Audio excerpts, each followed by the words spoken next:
अस्सलाम वालेकुम वरहमतुल्लाहि वबरकात everyone. Welcome back to my channel. आज हम बात करेंगे माह रमज़ान के बारे में। रमज़ान का महीना शुरू होने में बस कुछ ही दिन रह गए हैं और हम कुछ ही दिनों में बहुत बड़ा ब्लेस्ड मंथ में एंटर होने वाले हैं। आज हम बात करेंगे रमज़ान महीने की फ़जीलत के बारे में। रमज़ान का महीना कितना इम्पॉर्टेंट है आज हम जानेंगे, और जितना मैं जानती हूँ मैं आपसे कुछ टिप्स भी शेयर करूँगी। Okay, let's begin. रमज़ान का महीना बहुत बड़ा ब्लेस्ड मंथ है। रमज़ान का महीना अल्लाह की रहमत का महीना है, अल्लाह की मग़फ़िरत का महीना है, कुरान का महीना है। रमज़ान के महीने में जन्नत के दरवाज़े खोल दिए जाते हैं, जहन्नम के दरवाज़े बंद किए जाते हैं और शयातीन को ज़ंजीरों में जकड़ कर कैद किए जाते हैं। रमज़ान के महीने में 3 अशरे होते हैं। पहला 10 दिन अल्लाह की रहमत का होता है, दूसरा 10 दिन अल्लाह की मग़फ़िरत का होता है और तीसरा 10 दिन अल्लाह से जहन्नम के आग से पनाह मांगने का होता है। रमज़ान के महीने में हम सब लोग रोज़े रखते हैं। जिसने ईमान के साथ और सवाब की उम्मीद पर रोज़ा रखा, उसके तमाम पिछले गुनाह माफ़ कर दिए जाते हैं। अल्लाह ताला अपने सारे फरिश्तों से फरमाता है, मेरी तस्बीह छोड़ो, जाके जिसने रमज़ान के रोज़े रखे हैं उसके दुआ पर आमीन कहो। कितना बड़ा गोल्डन अपॉर्चुनिटी है हमारे लिए, हमारे दुआएं कबूल करवाने का। और रमज़ान के महीने में लैलतुल क़द्र आता है। रमज़ान के महीने में कुरान नाजिल हुआ है। लैलतुल क़द्र की रात को कुरान नाजिल हुआ है। लैलतुल क़द्र की रात रमज़ान के तीसरे अशरे में आता है, यानी लास्ट 10 डेज़ में, ऑड डेज़ में लैलतुल क़द्र आता है। 21, 23, 25, 27 एंड 29। ये 5 रातों में एक रात लैलतुल क़द्र की होती है। ये रात 1000 महीनों से ज़्यादा बेहतर है। जिसने इस रात को इबादत की उसे 80 साल से ज़्यादा सवाब उसे मिलता है।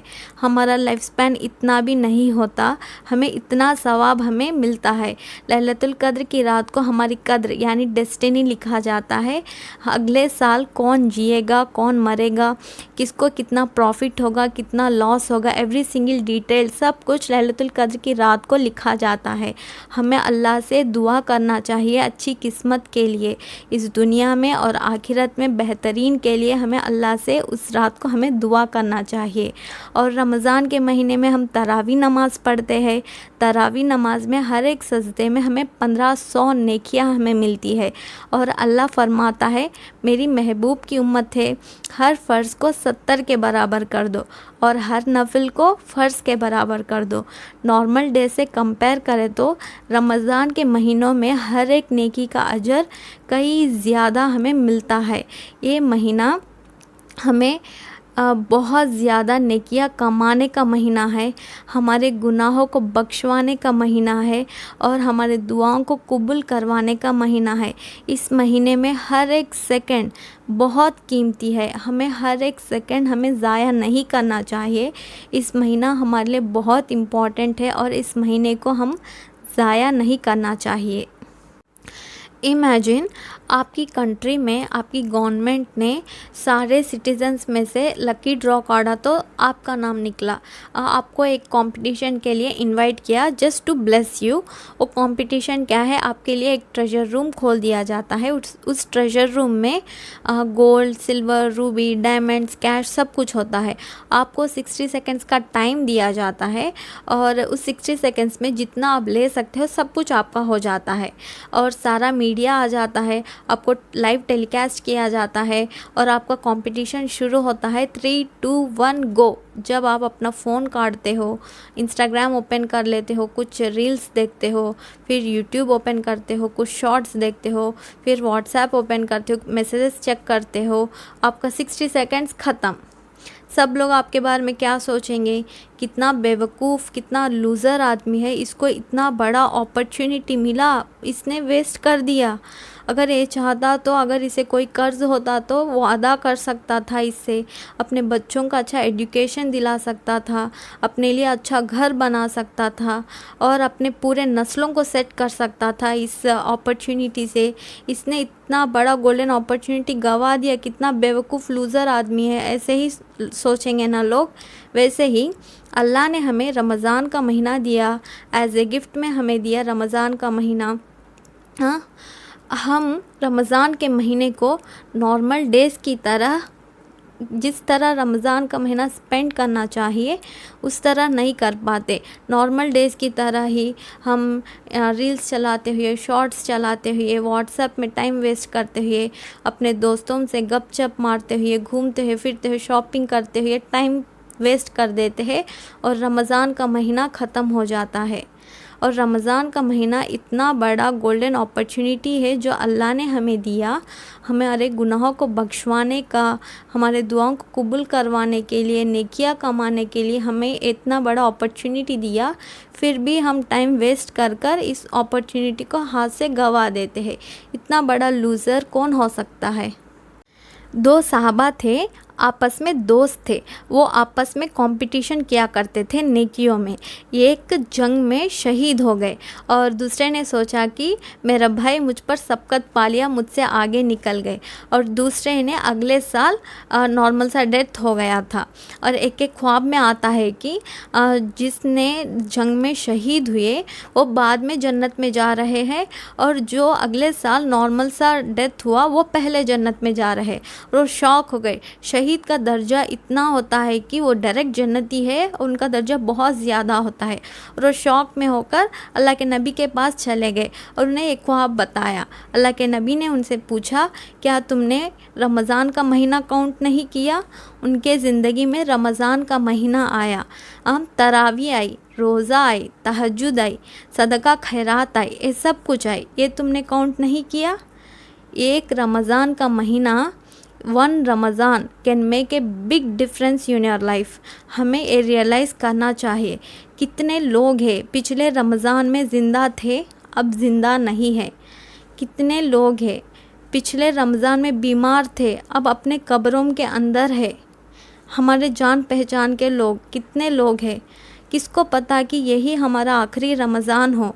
अगर हमें पता चलता कि यही हमारा ज़िंदगी का आखिरी रमज़ान हो तो हम टाइम वेस्ट करते, हम अटेंटिव हो जाते और हम जिस तरह रमज़ान का महीना गुजारना चाहिए उस तरह हम गुजारते।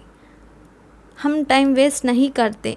किसको पता कि कल हम ज़िंदा रहेंगे या नहीं, हमारे ज़िंदगी में अगला रमज़ान का महीना आएगा या नहीं, नेक्स्ट मिनट हम ज़िंदा रहेंगे या नहीं, किसको पता?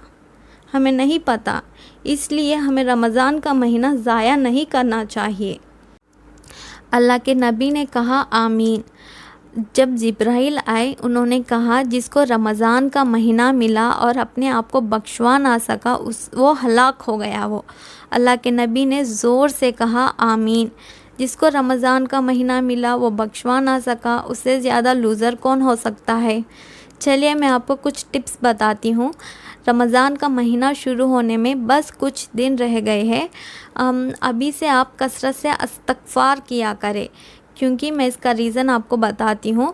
अगर आपके सर के ऊपर बड़ा सा पत्थर रख के आपको भागने को कहा तो आप अच्छे से भाग पाएंगे, कुछ दूर जाके आप थक जाएंगे। अगर उस पत्थर को हटाकर आपको भागने को कहा तो आप अच्छे से फ्रीली भाग पाएंगे। वैसे ही हमारे गुनाह हमारे सर के ऊपर पत्थर जैसे बोझ होते हैं, उस बोझ के साथ हम नेकियां ठीक से नहीं कर पाएंगे। इसलिए अभी से कसरत से इस्तग़फ़ार पढ़े ताकि हम रमज़ान के महीने में एंटर हो, हम अच्छे से नेकियां कर सके। और दूसरा टिप ये है कि अपने आप को इबादत की आदत डालें।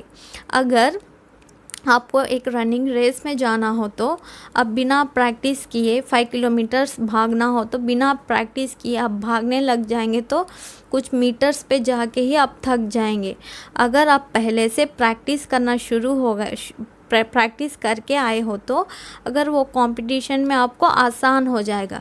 वैसे ही आप नमाज नहीं पढ़ते 5 वक्त, आप सोचेंगे कि मैं रमज़ान का महीना शुरू होने के बाद नमाज पढ़ लूँगी। अगर आप कुरान नहीं पढ़ते तो रमज़ान का महीना शुरू होने के बाद कुरान पढ़ लूँगी, ऐसा सोचेंगे तो आप रमज़ान का महीना शुरू होने के बाद 4-5 दिन कर पाएंगे और बाकी के नॉर्मल ही डेज हो जाएंगे।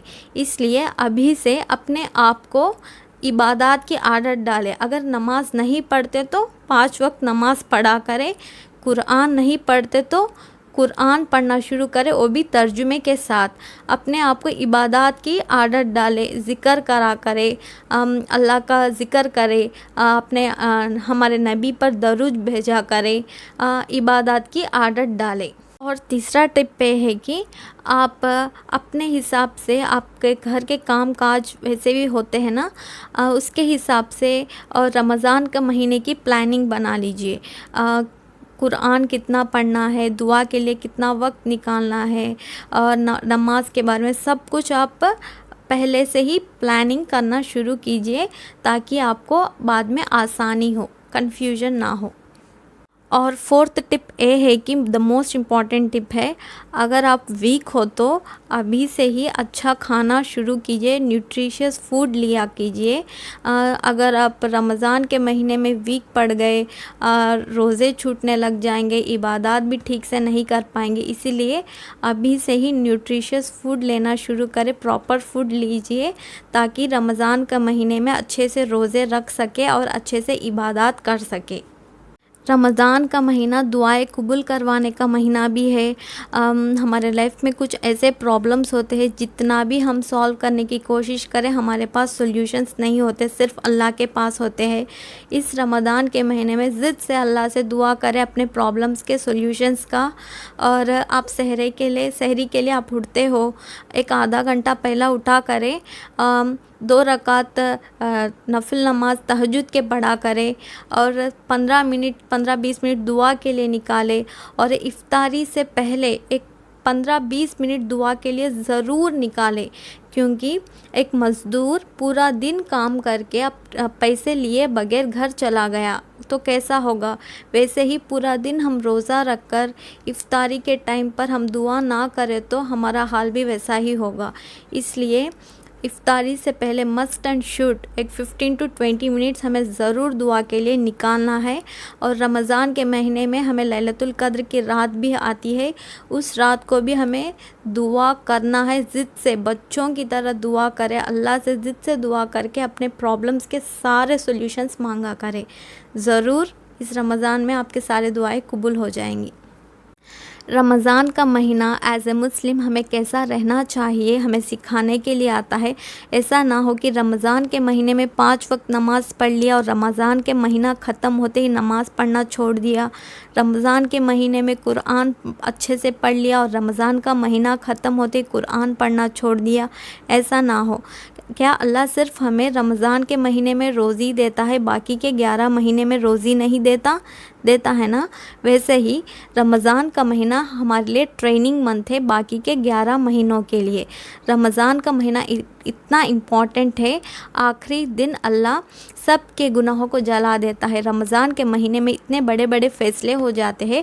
कुछ लोगों के लिए जहन्नम के आग से नजात के फ़ैसले हो जाते हैं, कुछ लोगों के लिए जन्नत के फ़ैसले हो जाते हैं, कुछ लोगों के लिए जन्नतुल फिरदौस के फ़ैसले हो जाते हैं, और कुछ लोगों के कितने अरसे से दुआएं कबूल नहीं हो रही, उनके दुआएं कबूल हो जाती है। बहुत बड़े बड़े फ़ैसले हो जाते हैं। बहुत इम्पॉर्टेंट महीना है। अपने फ्रेंड्स एंड फैमिली मेम्बर से भी शेयर करें, बताएं उनको रमज़ान का महीना कितना इम्पॉर्टेंट है, उसकी फ़जीलत के बारे में बताएं, एक दूसरे को रिमाइंड करें। अल्लाह हम सबको सलामती के साथ रमज़ान के महीने में दाखिल करे, हम सबको रोज़े रखने की तौफ़ीक दे, खूब सारे नेक अमाल करने की तौफ़ीक दे, हमारे तमाम गुनाहों को माफ़ कर दे और हमें सलामती के साथ जन्नतुल फिरदौस में दाखिल कर दे। आमीन। जज़ाकल्लाह। मिलते हैं नेक्स्ट वीडियो में। अस्सलाम वालेकुम व रहमतुल्लाहि व बरकातहू।